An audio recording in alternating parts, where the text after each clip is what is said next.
Les 7 plans de l'invisible. Je suis ravie de poursuivre avec vous cette initiation à l'invisible. Lors de la précédente vidéo, je vous ai donné quelques anecdotes concernant l'invisible. Maintenant, je souhaite vous montrer toute l'étendue du sujet et comment cela est organisé par rapport toujours à mes expériences et à ma compréhension des choses.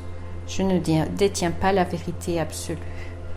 Il faut savoir que l'univers n'aime pas les étiquettes, les mesures, les classifications et la complexité. Plus c'est simple, plus c'est juste. Je vous invite à mémoriser cette loi universelle. Cependant, pour vous permettre de mieux visualiser les choses, j'ai rangé les différentes parties de l'invisible dans 7 plans.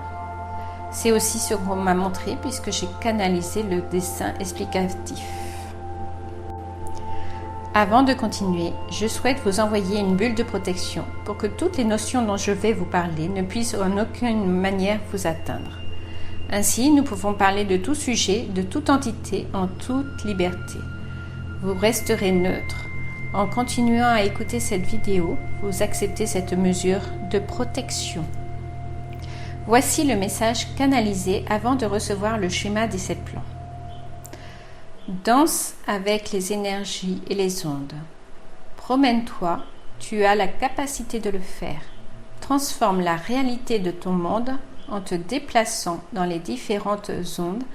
Ainsi, tu peux voir autre chose, tu peux voir autrement, tu as d'autres expériences, mais surtout, tu apprends. J'ai posé la question. Pourquoi danser ? Pourquoi cette notion de danser ? La réponse a été car tout se fait avec plaisir, douceur et joie. Le corps bouge et l'esprit, c'est-à-dire le mental, se libère. C'est la meilleure façon de se déplacer en surfant sur les ondes énergétiques. J'ai demandé que signifie cette notion d'onde ?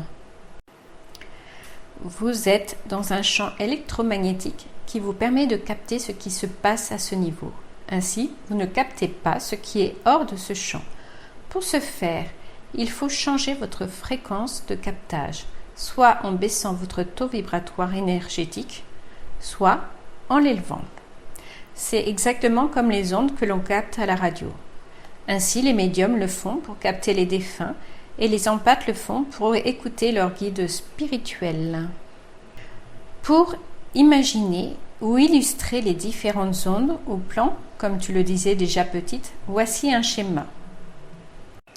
Il y a 7 plans, car ce chiffre est le chiffre de la création. Le monde a été créé en 7 jours, les 7 couleurs de l'arc-en-ciel, les 7 chakras, les 7 notes de musique, etc. Vous devez vous poser la question, mais comment passe-t-on d'un plan à un autre ? C'est simple, c'est en changeant son taux vibratoire.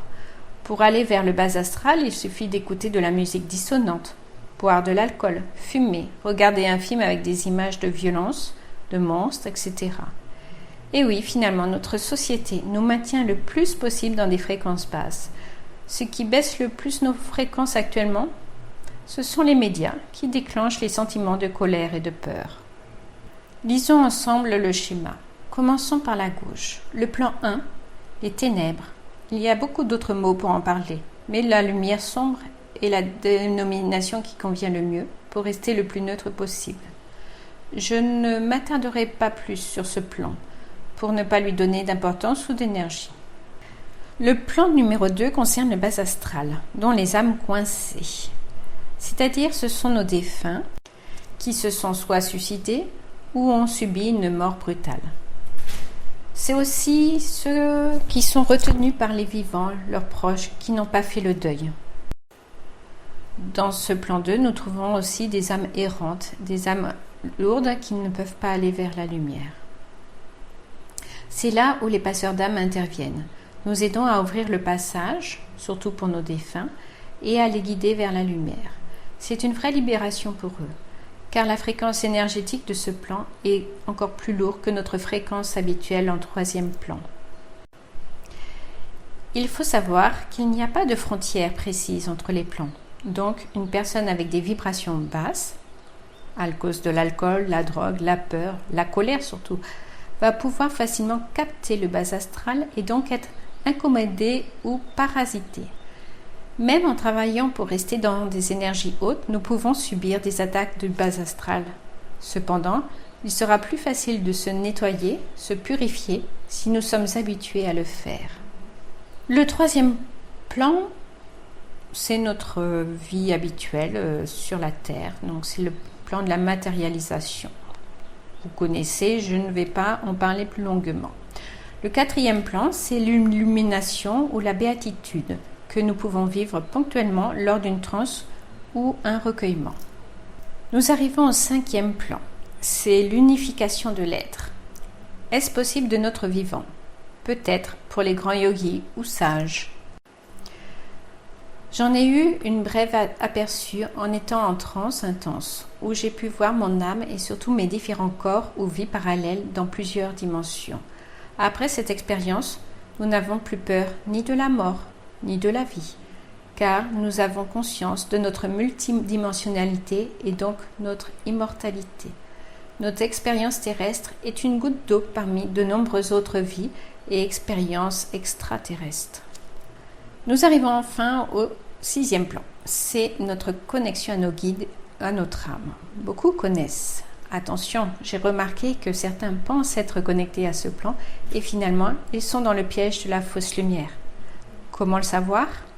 Rappelez-vous que l'univers aime la simplicité et donc, quand c'est trop édulcoré, trop dans le sens du poil, c'est la fausse lumière.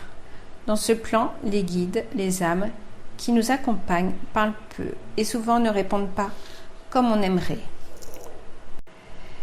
Ils sont là pour nous guider et donc parfois, pour qu'on comprenne mieux, ils nous bousculent.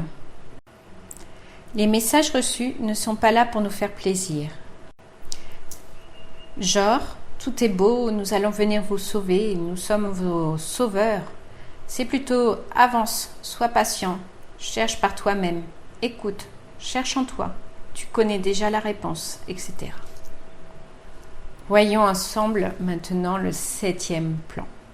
Quand je capte cette énergie, ce qui est très rare, je me retrouve dans un ressenti comme dans l'au-delà, décrit dans la vidéo précédente. Je suis dans l'amour inconditionnel. Si je suis en hypnose et que j'ai le rôle de télépathe, je suis obligée de jongler sur les deux taux vibratoires différents.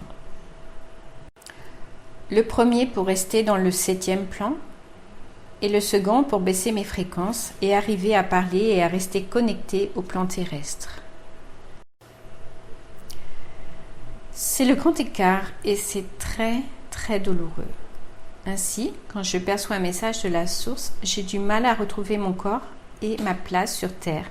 C'est une déchirure, une souffrance. Heureusement, je sais que je suis aidée pour le faire. Bien sûr, je n'ai pas de vision du septième plan.